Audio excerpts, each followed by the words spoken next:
Hi friends, welcome to my channel solution थेटिकल। Friends, मेरे इस चैनल का यह पहला वीडियो है जो मैं समुच्चय सिद्धांत के चैप्टर से मैंने शुरू किया है। इस चैप्टर में आप समुच्चय सिद्धांत के बारे में पढ़ेंगे। तो फ्रेंड्स, हम आपको बताने चल रहे हैं समुच्चय सिद्धांत के बारे में।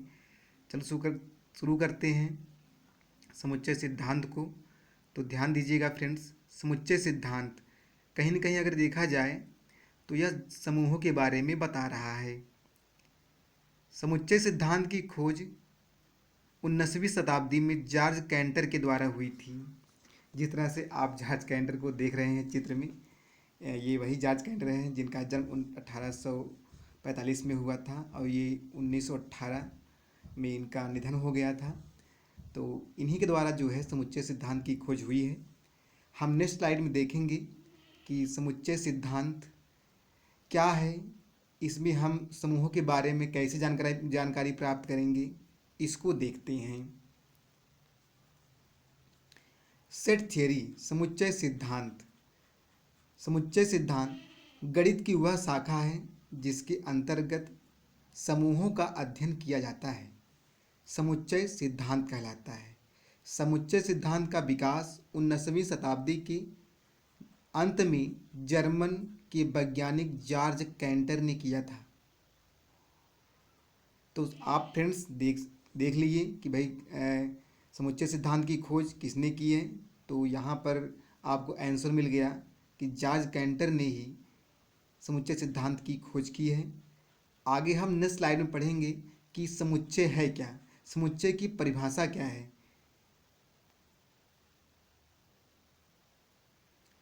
समुच्चय सिद्धांत की परिभाषा के बारे में आपने इसके पहले देखा, तो हम थोड़ा सा यहाँ पर आप जानते हैं कि समुच्चय क्या है। वस्तुओं के सुनिश्चित एवं सुस्पष्ट संग्रह को समुच्चय कहते हैं। अर्थात सुनिश्चित होने का विशेष अर्थ यह है कि वह एलिमेंट समूह में है अथवा नहीं। एक एग्जाम्पल के अनुसार हम समझते हैं कि क्या यह समुच्चय में जो समूह होते हैं किस तरह से सुनिश्चित होते हैं। जैसे किसी कक्षा के अच्छे स्टूडेंट का समूह समुच्चय नहीं होगा, क्योंकि कोई स्टूडेंट अच्छा है या नहीं यह पूर्णतः स्पष्ट रूप से नहीं कहा जा सकता। अर्थात किसी वस्तु के अच्छा होने का गुण सुपरिभाषित नहीं है। लेकिन प्रथम 5 धन विषम संख्याओं का समुच्चय तो पूर्णतः परिभाषित है, क्योंकि इसके एलिमेंट अर्थात अवयव 1, 3, 5, 7, 9 है। तो इस तरह से यह जो एलिमेंट हैं सुपरिभाषित हैं। इसी प्रकार सुस्पष्ट होने का अर्थ यह है कि किसी भी समूह में 2 या 2 से अधिक एलिमेंट समान नहीं होने चाहिए। अर्थात यदि हम किसी समुच्चय को लिख रहे हैं तो किसी भी समूह के समुच्चय को लिख रहे हैं तो किसी भी एलिमेंट अर्थात अवयव की डुप्लीकेशन बिल्कुल नहीं होनी चाहिए। जिस प्रकार आप एग्जाम्पल में देख रहे हैं तो समूह तो आपको दर्शाया गया है, जैसे W है, 4 टाइम O है, ट्रिपल P है। यह एक समूह है, लेकिन इसको आप समुच्चय नहीं कह सकते। अगर आपको समुच्चय में इसको लिखना है, सुस्पष्ट बनाना है, तो आपको करली ब्रैकेट में U, O, P करली ब्रैकेट क्लोज करके आपको लिखना पड़ेगा। इसी तरह यदि हम बात करें, जैसे भारत के प्रधानमंत्रियों का समुच्चय भी एक बहुत बढ़िया समुच्चय है। 1 से 100 के बीच सम संख्याओं का समूह भी समुच्चय है। 1 से 100 के बीच विषम संख्याओं का समूह भी समुच्चय है। इसी तरह से हम नेचुरल संख्याओं का समूह भी ले सकते हैं, जो कि एक तरह से समुच्चय होगा। रेशनल नंबर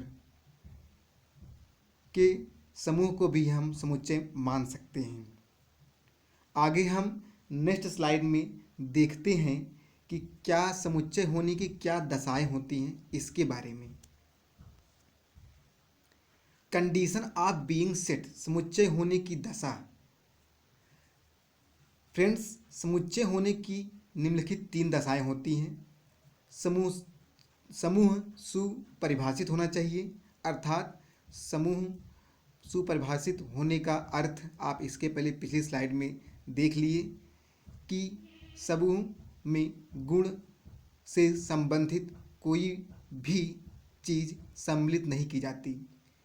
नेक्स्ट, समूह सुस्पष्ट होना चाहिए, अर्थात समूह में किसी दूसरे एलिमेंट की डुप्लीकेसी नहीं होनी चाहिए। समूह सजाती होना आवश्यक नहीं है, अर्थात समूह में हम विजातीय सजाती दोनों प्रकार के एलिमेंट शामिल कर सकते हैं। जिस प्रकार अगर मैं बात करूं, अगर कोई समूह में x y z या 1 2 3 है तो उसमें हम अक्षर को भी लिख सकते हैं और संख्याओं को भी लिख सकते हैं।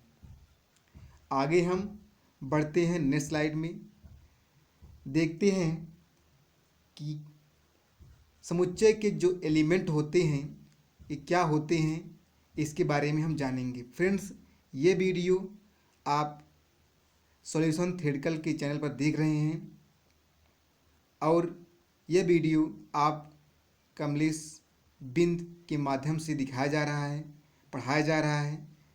आगे हम देखते हैं नेक्स्ट स्लाइड में कि समुच्चय के एलिमेंट क्या होते हैं। एलिमेंट ऑफ सेट, समुच्चयों के अवयव। जिस वस्तु या पद से मिलकर समुच्चय बनता है, समूह बनता है, उसे समुच्चय का एलिमेंट अर्थात अवयव कहते हैं। एग्जाम्पल के तौर पर हम देख सकते हैं, जैसे 0 से 100 तक की संख्याओं का समुच्चय में हम 0 से 100 की संख्याएं ये अवयव हैं। धन पूर्णांक संख्याओं का समुच्चय, तो धन पूर्णांक संख्याओं के समुच्चय में भी धन पूर्णांक संख्याएं भी एक तरह से अवयव हैं। पूर्ण वर्ग संख्याओं का समुच्चय में भी इसके अंतर्गत आने वाले जितने भी पूर्ण वर्ग संख्याएं होंगी, जैसे 1 4 9, ये सब संख्याएं पूर्ण वर्ग संख्याओं का समुच्चय हैं। आगे है अभाज्य संख्याओं का समुच्चय। तो यदि अभाज्य संख्याएं का समुच्चय है तो उसमें अभाज्य संख्याएं ही आएंगी, जैसे 1 3 5 7। ये जो संख्याएं होती हैं, अगर अभाज्य संख्याओं का समुच्चय लिया जाए तो उसमें ये संख्याएं आपके अवयव होंगे। फ्रेंड्स, ये वीडियो आप कमलेश बिंद के द्वारा देख रहे हैं। नेक्स्ट स्लाइड में हम पढ़ेंगे सेट नोटेशन के बारे में, अर्थात समुच्चय का निरूपण। समुच्चय को हम कैसे निरूपित करते हैं। सेट नोटेशन, समुच्चय संकेतन।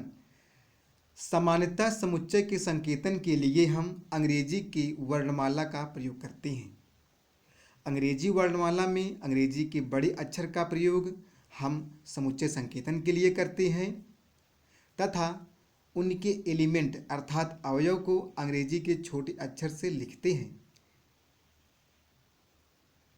फॉर एग्जाम्पल, जैसे ABC से लेकर Z तक अगर ऐसी अक्षर हैं जो कैपिटल में हैं तो इनका ज़्यादातर प्रयोग समुच्चय के संकेतन के लिए किया जाता है।